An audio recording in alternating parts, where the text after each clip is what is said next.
नमस्कार, मैं हूं प्रवीण दुबे। तो बीजेपी की जनाशीर्वाद यात्रा शुरू हो चुकी है। कल चित्रकूट में थी, आज नीमच और आने वाले कल में मंडला से होगी। जो पार्टी के चाणक्य कहे जाते हैं राजनीति के अमित शाह, वो उसका शुभारंभ वहां से करेंगे। तीनों जगह जो कॉमन बात है वो ये है कि ट्राइबल का कहीं ना कहीं कनेक्शन जहां है वहां से शुरू हो रहा। कल जो मंडला में होगा वो भी राजराजेश्वरी मंदिर है मंडला का, जो किसी गौंड रानी का ही बनवाया हुआ कहा जाता है, या शंकर शाह रघुनाथ शाह का बनाया हुआ कहा जाता है। उस मंदिर से पूजन के बाद शुरू करेंगे। यानी जो सियासी सूखा है अभी तक आप देख रहे होंगे मध्य प्रदेश की राजनीति में, वो खत्म हो रहा है। कांग्रेस की तरफ से अभी ऐसी कोई यात्रा शुरू नहीं हुई है। तो सियासी सूखा खत्म कर रही है बीजेपी, क्योंकि वो सियासी यात्राएं कर करके एक तरह का माहौल बनाने की कोशिश कर रही है। आज बात करेंगे दो सूखे की। एक सूखा जिसका मैंने अभी जिक्र कर दिया कि सियासी सूखा खत्म होने की कगार पे। दूसरा सूखा वो है जिसके लिए चिंतित है मध्य प्रदेश का किसान। अभी तक आपने देखा होगा कि दोनों ही पार्टियों के जो अघोषित मैनिफेस्टो जो प्रचारित किए जा रहे हैं, अघोषित शब्द में इसलिए कह रहा हूं क्योंकि अभी मैनिफेस्टो आया नहीं, लेकिन जो प्रचारित किए जा रहे हैं उन मैनिफेस्टो में किसान प्रमुखता से नहीं था। कांग्रेस के में जरूर है कर्ज माफी के संदर्भ में, लेकिन उसकी मुश्किलें कम थी। अब चूंकि सूखा मध्य प्रदेश में, बारिश कम हुई, आपने देखा होगा कि मुख्यमंत्री लगातार मंदिरों में जा जा के माथा टेक रहे हैं और इंद्रदेव से उम्मीद कर रहे हैं कि जाते जाते ही कुछ बरसा जाओ तो शायद किसान के लिए बेहतर हो। तो इस सूखे का क्या प्रभाव पड़ेगा राजनीति में, नंबर एक। और नंबर दो ये कि क्या अब किसान भी हम ये मान के चलें कि मध्य प्रदेश की सियासत का एक बड़ा मुद्दा हो जाएगा। क्योंकि अभी तक आप देखिए कि किस्तों में आदिवासी भी आता गया, किस्तों में मुफ्त की योजनाएं भी आती गई, किस्तों में कर्मचारियों को लगातार जो सुविधाएं दे जा रही थी वो आती गई, बिजली बिल माफ़ी की बात आती गई, लेकिन किसान उस प्रमुखता से नहीं आया था। तो क्या ये माने कि अब मध्य प्रदेश की सियासत में किसान की एंट्री होगी। लेकिन एक संजीदगी वाली बात यह है कि जो मुख्यमंत्री ने तमाम जगह पूजा की, हम तमाम लोग भी उम्मीद करते हैं, क्योंकि किसान जो उगाता है उससे पूरा देश खाता है। किसान यदि मुश्किल में है तो आप ये मान के चलिए कि देश मुश्किल में है। लिहाजा ये किसी तंज या किसी मजाक के तहत मैं नहीं कह रहा हूँ, लेकिन हाँ, हम तमाम लोगों को भी ये उम्मीद करनी चाहिए कि मध्य प्रदेश का ये सूखा जिससे किसान प्रभावित होता है वो जल्दी खत्म होना चाहिए। क्या इसको लेकर होती रहेगी सियासत, इन सब पर करेंगे बात, लेकिन रस्मन सबसे पहले आपको दिखाते हैं एक रिपोर्ट, देखिए।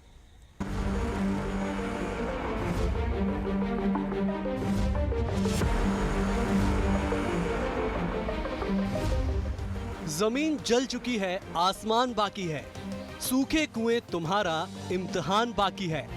बादलों बरस जाना समय पर, किसी का मकान तो किसी का लगान बाकी है। सियासत दानों के लिए चुनाव बाकी है, जन आशीर्वाद यात्रा में किसानों का रुझान बाकी है। अब किसानों के नाम पर वोटों की फसल कौन कैसे काटेगा, सियासत के माहिर खिलाड़ियों का इस पर इम्तिहान बाकी है। मध्य प्रदेश में 45 जिले सूखे की चपेट में हैं और प्रदेश के मुखिया दुआ के लिए महाकाल के दर पर चुनाव के ठीक पहले। भले कांग्रेस बैठे बिठाए बड़ा मुद्दा मिलने को लेकर मंद मंद मुस्कुराकर अपनी राह को आसान मान रही हो, लेकिन कहते हैं ना, बंद मुट्ठी लाख की खुल गई तो खाक की। बीजेपी भी अभी उसी तर्ज पर इस समय एक एक कदम बढ़ा रही है। बीजेपी के थिंक टैंक को पता है, अगर चुनाव की चाल उल्टी दिशा में बही तो उस हवा को अपनी ओर किस दिशा में करना है। बंद मुट्ठी को किसानों के नाम पर इतना खोलना है कि किसानों को सितंबर में लगने लगे आया सावन झूम के, और कांग्रेस को ये एहसास हो जाए कि वोटों की लहलहाती फसल काटने का जो वो इंतजार कर रही थी वो दरअसल कांग्रेस का भ्रम भर था। शिवराज सिंह चतुर राजनीतिज्ञ हैं। उन्होंने पहले प्रार्थना की, फिर एक साथ सूखे और बिजली संकट को लेकर अधिकारियों को दिशा निर्देश देकर कांग्रेस जो मुद्दा उछालती उसके पहले ही मैदान में आ गए। वर्षा नहीं होने के कारण बिजली का संकट भी पैदा हुआ है, क्योंकि सावन भादों में इतनी बिजली की जरूरत नहीं पड़ती थी, ट्यूबवेल नहीं चलते थे, मोटर नहीं चलती थी, अपने आप पानी रहता था और बांधों में पानी रहता था, तो पानी की बिजली भी प्रचुर मात्रा में बनती थी। इस समय 8-9 हजार मेगावाट बिजली की जरूरत पड़ती थी, लेकिन अब लगभग 15,000 मेगावाट बिजली की मांग है। इसलिए मांग और आपूर्ति में गैप पैदा हो गया और इसलिए कुछ जगह किसानों को भी बिजली कम मिल पा रही है। कल मैंने निर्देश दिए कि जहाँ भी जो प्रयत्न हो सके हमारी पूरी टीम लगी है। अफसर दिल्ली भी गए, जहाँ जहाँ बिजली मिल सकती है वहाँ से बिजली लेके हम बिजली की कमी ना आने दें, ताकि किसान पंप से कुएं से अपने खेतों में सिंचाई कर सके। ये असुविधा थोड़ी हो सकती है, लेकिन मैं भरपूर प्रयास कर रहा हूँ। मिशन 2023 की लड़ाई में जैसे ही सूखे और बिजली संकट की बातें सामने आने लगी, कमलनाथ भी खुलकर मैदान में आ गए। उन्होंने कहा, सीएम शिवराज सिंह चौहान को अभी कई और प्रार्थनाएं करनी पड़ेंगी, इससे काम नहीं चलेगा। इस प्रदेश में किसान से लेकर हर वर्ग परेशान है। शिवराज जी को बहुत सारी पूजा करनी पड़ेगी। हाँ, केवल सूखा की नहीं, बिजली की, रोजगार की, भ्रष्टाचार की, इनको ये सब पूजा करनी पड़ेगी। फिलहाल मौसम वैज्ञानिकों की माने तो 5 सितंबर से एक बार फिर कई जगहों पर मानसून सक्रिय होगा। जाते जाते इंद्रदेव इतने मेहरबान हो कि किसानों को किसी के आगे ना तो क्रंदन करना पड़े और सियासत का बाजार ठंडा पड़ जाए। Bureau report, BSTV, Bhopal. तो रसमन, सबसे पहले उन खास मेहमानों का मैं आपसे तारुफ करा देता हूं जिनके साथ हम चर्चा को आगे बढ़ाएंगे। हमारे साथ हैं दुर्गेश केशवानी, बीजेपी के विद्वान ऊर्जावान प्रवक्ता हैं। स्वागत है दुर्गेश जी का। दूसरे मेहमान है अजय सिंह यादव, ये कांग्रेस के विद्वान ऊर्जावान प्रवक्ता हैं। स्वागत है अजय जी का। तीसरे मेहमान है दिनेश गुप्ता, पत्रकारिता का बड़ा चर्चित चेहरा है, बहुत अच्छे राजनीतिक विश्लेषक हैं। दिनेश जी का भी स्वागत। शुरुआत कर लेते हैं दुर्गेश जी से। दुर्गेश जी, अभी ऐसा सूखा जो असल मायने में सूखे की तरह परिभाषित होता है वैसा नहीं हुआ। यह हम मान सकते हैं। अल्प वर्षा हुई है बेशक, बांध पूरी तरह भरे नहीं, बेशक इससे सहमत है, लेकिन अभी से सूखे को लेकर इतने भयाक्रांत होने की वजह कहीं ये तो नहीं कि चुनाव नजदीक है?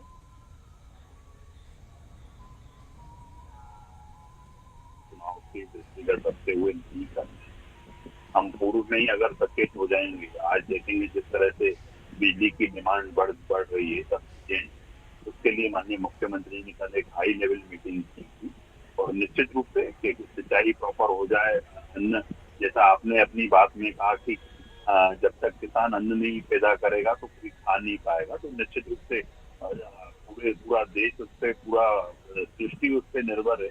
तो किसान निश्चित ही उस फसल उनकी सही रहे, जनता को सब चीजें मिल जाए समय पर, तो उसके लिए अगर प्रायर बैठक की जाए तो मुझे नहीं लगता कि कोई आपत्ति, क्योंकि प्रत्येक जनसेवक को जनता की चिंता होनी चाहिए। अपनी स्थिति को लेकर माननीय मुख्यमंत्री जी संवेदनशील मुख्यमंत्री है। आज बाबा महाकाल के दरबार भी पहुंचे हैं वो, और अपना वो काम अधिकारियों के साथ जो प्रदेश के लिए जो हित में है, कैसे कैसे बिजली की आपूर्ति हो, कैसे पानी कहाँ से कैसे छोड़ा जाएगा, उन सब पे एक विचार विमर्श हुआ है।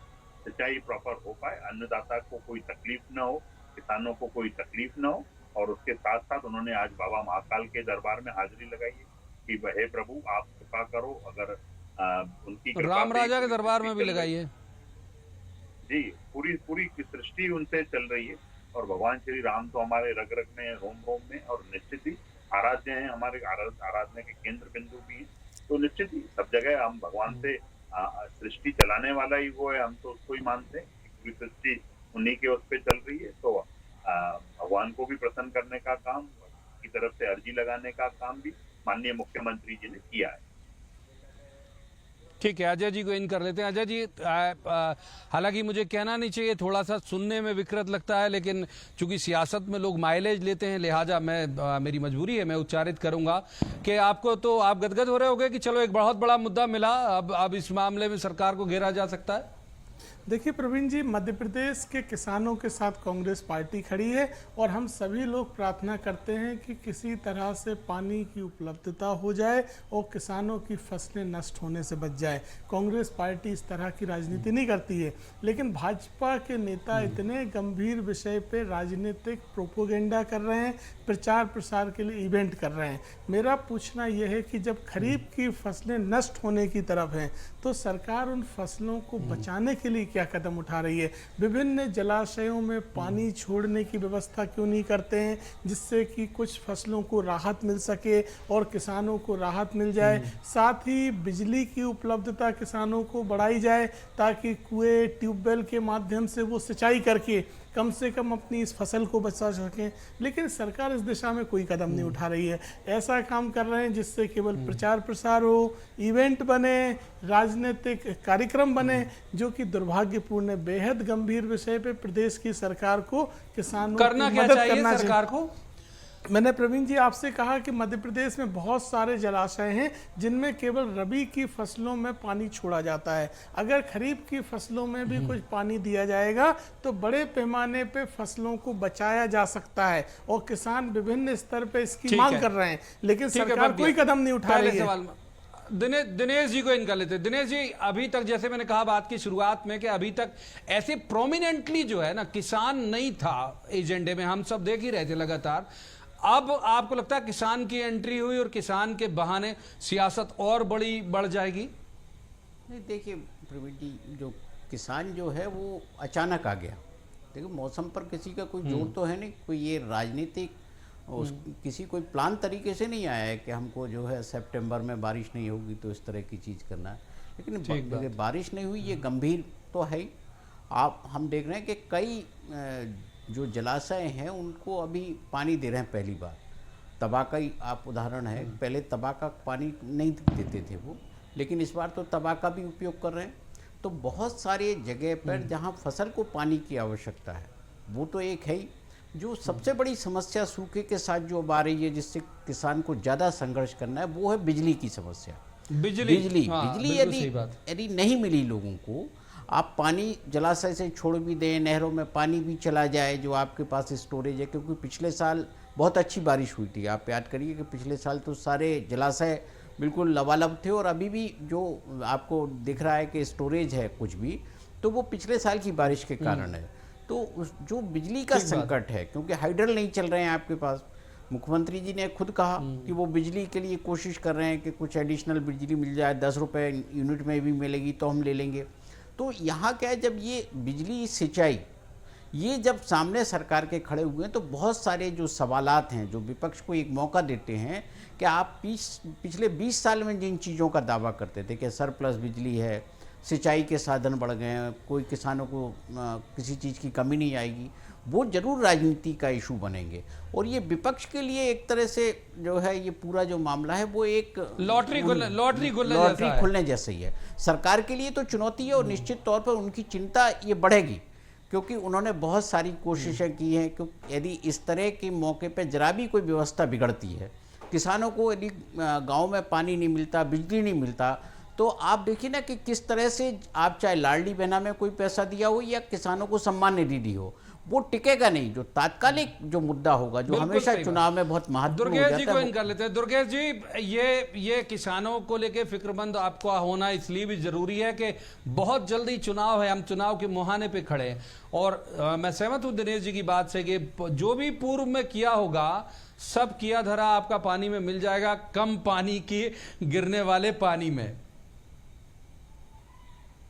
देखिए प्रवीण, मुझे लगता है कि निश्चित रूप से दिनेश जी वरिष्ठ हैं और राजनीति को काफी लंबे समय से देखते हैं और ये सब चीजों को कवर करते हैं। आज अगर आपने कहा कि इसकी जल्दी क्या जरूरत थी, तो इसीलिए हम पहले प्रायोरिटी पर बिजली एक बड़ी उन्होंने चुनौती के कहा हम सरप्लस हैं।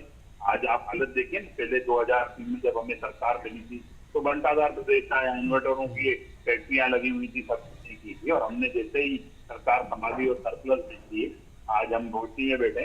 वरना अभी तक तो बाजारों में मिसल बच जाती थी कि लाइटें बंद हो रही है, लाइट कट डाउन हो रही है, विसल बच जाती थी 8 बजे कि 2-3 घंटे बिल्कुल मार्केट बंद रहेंगे। तो हम उसमें हमने काम जो किया वो जनता को दिख रहा है, और निश्चित रूप से किसान को कोई दिक्कत न हो। तो हम जो आधिकारिक तौर पर माननीय मुख्यमंत्री जी को काम करना चाहिए था, वो उन्होंने कल सभी वरिष्ठ अधिकारियों के साथ बैठकर भी कैसे इन डेमो की वजह से जो कांग्रेस के हमारे प्रवक्ता काफी कह रहे हैं, राजनीति करने से तो बात नहीं आएगी कांग्रेस, पर जनता भी समझती है कि राजनीति करने वाले लोग हैं। पर हम माननीय मुख्यमंत्री जी और मैं आपके माध्यम से भी इस चीज को कह रहा हूँ, अगर जिस तरह से सूखे की बात सब दिख रहा है कि अल्प वर्षा हुई।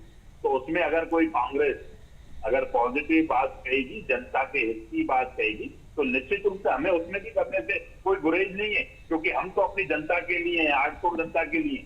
माननीय मुख्यमंत्री इसीलिए अपनी बात में कहते हैं कि मध्य प्रदेश मेरा मंदिर है, जनता है इसकी, भगवान है, पुजारी है तो शिवराज सिंह चौहान। ठीक है। निश्चित रूप से हम उसको भी करने से बाज नहीं है, क्योंकि हम ठीक है। हमारे हम ठीक है, मैं अजय जी को इन कर लेता हूँ, अजय जी को इन कर लेता हूँ, अजय जी को इन कर लेता हूँ, अजय जी को इन कर लेता हूँ। अजय जी, जो आप बात कह रहे हो, लगातार आरोप लगा रहे हो, ठीक है, वाजिब भी है भाई विपक्ष का ये बात कहना। दिनेश जी जो कह रहे हैं मैं उससे सहमत हूँ, भाई विपक्ष तो ये करेगा ही। लेकिन हमारा ये कहना है कि आपको क्या लगता है, सरकार आर्टिफिशियल क्लाउड तो बना नहीं देगी पानी गिरने को लेके? आपके हाथ लॉटरी लगी, ये अलग मसला है, लेकिन पानी तो सरकार नहीं गिराएगी ना कम से कम। देखिए प्रवीण जी, इसमें दो तथ्य बहुत महत्वपूर्ण है। एक तो मध्य प्रदेश में सामान्य से 30% बारिश अभी कम हुई है, लेकिन सरकार जिस तरह से हवा बना रही है कि बिजली का संकट आने वाला है, तो कहीं ना कहीं बिजली की स्थिति की उपलब्धता इनके पास नहीं है। केवल 30% कमी है और हो सकता है सितंबर महीने में वो कमी पूरी भी हो जाए। ये आवश्यक नहीं है कि कमी बनी ही रहेगी, लेकिन कहीं ना कहीं सरकार बिजली के मामले में असफल हुई है, इसलिए पहले से ढोल पीट रही है। दूसरा, दुर्गेश जी कह रहे हैं कि हम जलाशयों के मामले में बोल रहे हैं। मैं स्पेसिफिक बात करता हूँ। बुंदेलखंड में धसान नदी पे बांध सुजारा बांध है, जिसमें आज 97% पानी भरा हुआ है। 2 बार वहाँ तक डैम के गेट भी खोले गए, लेकिन टीकमगढ़ खरगापुर क्षेत्र में पानी सप्लाई नहीं कर रहे हैं। नहीं तो उस सप्लाई से किसानों की फसलें बचाई जा सकती हैं चौपट होने से, लेकिन सरकार को ध्यान नहीं है। वो राजनीति कर रहे हैं गंभीर विषयों पे। इसी तरह से नर्मदा के जितने भी डैम हैं, किसी में भी सिंचाई के लिए नहीं खोला गया है, जबकि डैम में पानी की आपूर्ति उतनी कम नहीं है जितनी सरकार बता रही है। सरकार कहीं ना कहीं अपनी असफलता को छुपाने के लिए पहले से नौटंकी कर रही है। दिनेश जी को इन करते, दिनेश जी, आपने अजय जी की बात सुनी। क्या ये एक तरह का सियासी पूर्वानुमान है बीजेपी का कि ये मुद्दा आगे जाके गहरा सकता है, लिहाजा अभी से इसकी काट तलाशी जाए, या खुद को ये कहा जाए कि भाई दोषी जो है वो कोई गवर्नमेंट नहीं है बल्कि कायनात है? देखिए, दूरदृष्टि तो राजनीति में होती है। यदि सफल राजनेता वही है जिसमें दूरदृष्टि है। यदि शिवराज सिंह चौहान भी मुख्यमंत्री हैं 20 साल से, 18 साल से, और उन्होंने ये समझ लिया इसको कि ये मुद्दा हो सकता है और महाकाल की शरण में पहुंच गए, तो आप देखिए ना कि उन्होंने कितनी तैयारी कर रखी है। और उन्होंने बिजली को लेके भी बात चालू कर दी। विपक्ष तो अभी यही कह रहा है कि यहाँ जाना पड़ेगा, वहाँ जाना पड़ेगा।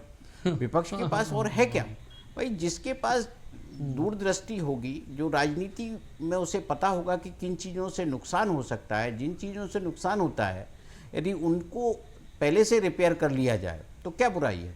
कांग्रेस हो या कोई भारतीय जनता पार्टी विपक्ष में होती, और यदि वो इंतजार करती रहती कि साहब और पकने दीजिए और पकने दीजिए, फिर वो भी पिछड़ती जाती। तो भारतीय जनता पार्टी की यही खूबी है कि वो चीज़ों को पहले से समझ लेती है। और विपक्ष के हाथ जितने भी मुद्दे हैं, आप अभी तक देखिए पिछले 6 महीने में जो भी विपक्ष मुद्दा उठाता है, वो भारतीय जनता पार्टी और मुख्यमंत्री जी उनके हाथ से छीन लेते हैं। तो फिर वो नए सिरे से एक मुद्दे की तलाश में जुट जाते हैं। तो ये जो बिजली का मसला हो या सिंचाई का मसला हो, शिवराज जी ने एक मैसेज तो दे दिया पूरे प्रदेश में कि बिजली का क्राइसिस आने वाला है और पानी नहीं गिर रहा। और आप ये मानिए कि देव कृपा से पानी गिर गया। महाकाल आज गए हैं, जैसा 5 तारीख से कह रहा है कि मौसम विभाग कह रहा है कि पानी गिर जाएगा, तो वो क्रेडिट भी उन्हीं के खाते में जाएगा कि देखिए मुख्यमंत्री जी ने जो है फरियाद लगाई, बारिश हो पूजा करते हैं, पानी गिरा दिया। दुर्गेश जी को इन करते एक बार। ठीक बात। दुर्गेश जी, जो कांग्रेस है वो ये कह रही है कि आप आर्टिफिशियल खतरा पैदा कर रहे हो बिजली के संदर्भ में। खास तौर पर बिजली की का संकट ऑलरेडी आपके पास है और आप एक आड़ तलाश रहे हो, ये कांग्रेस का आरोप है। देखिए प्रवीण जी, शक का इलाज तो हकीम लुकमान के पास भी नहीं था, तो कांग्रेस शक करती रहे, ये सब चीजें करती रहे, उससे कुछ लेना देना नहीं है। पर पहली प्राथमिकता ये है कि पानी पीने के लिए पर्याप्त मात्रा में हो। अगर उसका आकलन कर लें हम कि कितना पानी पीने के काम आएगा, कितना फिर सिंचाई के लिए काम आएगा, वो सब आकलन कर रहे हैं। कांग्रेस के लोग बिल्कुल पैनिक क्रिएट करने का काम न करें। जो आप अपने सुझाव दे रहे हो, निश्चित रूप से अगर पॉजिटिव होंगे तो उस पर भी हम अमल करने से किसी चीज में कोई गुरेज नहीं करेंगे। रही बात हमारी हम निश्चित रूप से हम जो प्रशासनिक स्तर पे करना चाहिए, माननीय मुख्यमंत्री जी संवेदनशील है। उन्होंने प्रशासनिक स्तर पर भी बैठकें लेकर कैसे सुचारू किया जाए, कैसे किस डैम में कितना पानी उसका आकलन किया जाए, कितना किस केस में छोड़ा जाना, इन सब का आकलन चल रहा है। और इसके साथ साथ आप देखेंगे कि वो देव के द्वार भी पर भी, जैसा वरिष्ठ पत्रकार हमारे दिनेश गुप्ता जी ने कहा, तो हम उसके रूप में भी काम कर रहे हैं। हम अपने प्रदेश की 8 करोड़ जनता के साथ खड़े, चाहे फिर वो आपदा विपदा हो, कहीं भी हो, हम हमेशा अपनी जनता के साथ खड़े रहे। कोरोना में भी जनता ने देखा, आज जो लोग बातें कर रहे हैं, जो आईना दिखाने का काम कर रहे हैं, वो उस टाइम भी फेसबुक, ट्विटर और व्हाट्सएप पर ही उपलब्ध थे। इसके विपरीत हम 24/7 365 दिन 5 साल हम जनता के साथ खड़े हैं। जवाब लेते हैं। अजय जी ये कह रहे हैं कि आप लोग पैनिक क्रिएट कर रहे हो, हालांकि विरोधाभास लगा उनके पहले और दूसरे सवाल के बीच में। पैनिक क्रिएट अभी माने कांग्रेस उस तरह से नहीं कर रही, अगर सीएम खुद मंदिर जा रहे हैं मतलब पैनिक उनके मन में भी है। अजय जी जवाब। देखिए प्रवीण जी, भाजपा के नेता स्वयं विरोधाभासी बात करते हैं। वो कह रहे हैं कि हम आकलन कर रहे हैं। मध्य प्रदेश सरकार में ऐसी कोई आकलन रिपोर्ट हो तो प्रस्तुत कर दें कि जलाशयों में पानी की क्या स्थिति है, पीने के लिए कितना स्टोर रखना है, किसानों को कितना दिया जा सकता है। इस संदर्भ में सरकार द्वारा कोई कदम नहीं उठाए गए। ये केवल और केवल झूठ फैला रहे हैं। और अगर हो तो आप प्रस्तुत करिएगा, ये झूठ है। दूसरी तरफ मध्य प्रदेश में बिजली के सरकार द्वारा जो भी अनुबंध किए गए, आधे से ज्यादा प्रदेश के संयंत्र बंद पड़े हैं, ठप पड़े हैं। इसलिए प्रदेश में बिजली संकट आने वाला है। उसकी वजह ये पानी का कमी नहीं है, जो सरकार की अव्यवस्था है वो वजह है। इसलिए पहले से उसको छुपाने के लिए राजनीति कर रहे हैं। ना इन्हें किसानों की चिंता है, ना प्रदेश की जनता की चिंता है। केवल और केवल कोरी राजनीति, झूठ की राजनीति कर रहे हैं। जनता समझती है, अब इनके इस झांसे में नहीं आने वाली। एक बार दिनेश जी को इन करते हैं। दिनेश जी, ये जो सियासी तौर पर जो लोग समझ रखते हैं, जो अच्छे विश्लेषक हैं, वो कई बार कहते थे, आपने भी जरूर सुना होगा कि 2003 जैसे हालात बन रहे हैं मध्य प्रदेश में सियासी तौर पर, खास तौर पर। तो क्या बिजली को लेकर भी आपको ऐसी कोई आशंका है कि वैसे बन जाएंगे तो बड़ा नुकसान हो जाएगा बीजेपी को? नहीं, देखिए निश्चित तौर पर जब आप 2003 से कंपेयर कर रहे हो किसी चीज़ को, जो चीज़ लोग भूल गए थे, अब आप इसको क्या कहेंगे कि आप जिस चीज़ को इशू बना रहे थे वो आप सूखे के कारण वापस आपके पास आ गया। अब आपको एक स्ट्रेटजी भारतीय जनता पार्टी को बदलनी पड़ेगी अपनी, क्योंकि जो मुख्यमंत्री का बयान है, उन्होंने जिस तरह से कहा कि हम 10 रुपये यूनिट में भी हमको बिजली नहीं मिल रही, ये इस बात की ओर इशारा कर रही है कि कहीं ना कहीं बिजली का संकट है। देखिए, जो विपक्ष अपनी तरह अपना काम करता है किसी भी चीज़ पर, लेकिन कहीं भी जो उपलब्धता है या आपके पास जो आवश्यकता है, इसको लेकर कोई गोपनीय चीज़ नहीं रहती है। लेकिन सरकार को ये तो बताना पड़ेगा कि उसके पास अभी क्या स्थिति है, क्या कटौती का प्लान है। कोई ना कोई प्लान तो बना होगा। अभी आप 12 घंटे बिजली देते थे, अभी हमने देखा था खंडवा में इरिगेशन मिनिस्टर को घेर लिया था, वाटर रिसोर्सेज मिनिस्टर को, तुलसी सिलावट जी को। तो वो किसानों की नाराजगी थी, वो तो आप एक छोटा सा किस्सा मानिए। यदि इसी तरह से कोई हुआ तो हर जिले में चुनावी जो है मौसम है ये, और चुनावी मौसम में विपक्ष 2-3 महीने भी नहीं बचे ठीक से।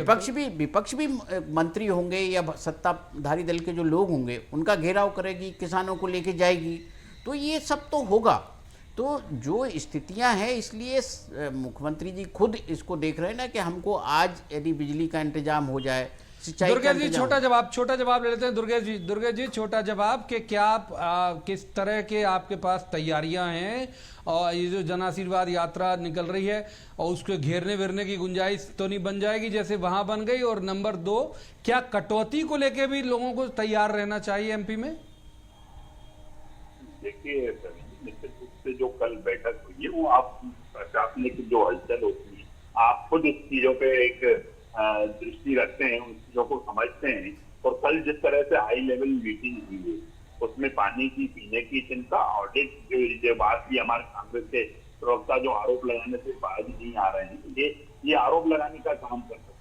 पीने का पानी कितना, वो सब चीजों की जांच। उसके बाद निश्चित रूप से पानी सिंचाई को तो देना, खाना भी आदमी को, पीना भी जरूरी है, और पानी का जो जरूरी है वो इस्तेमाल जितना कितना हम कर सकते हैं, कौन सा पानी पीने योग्य है, कौन सा सिंचाई के योग्य, ये सब चीजों पे विस्तार से चर्चा हो गई है।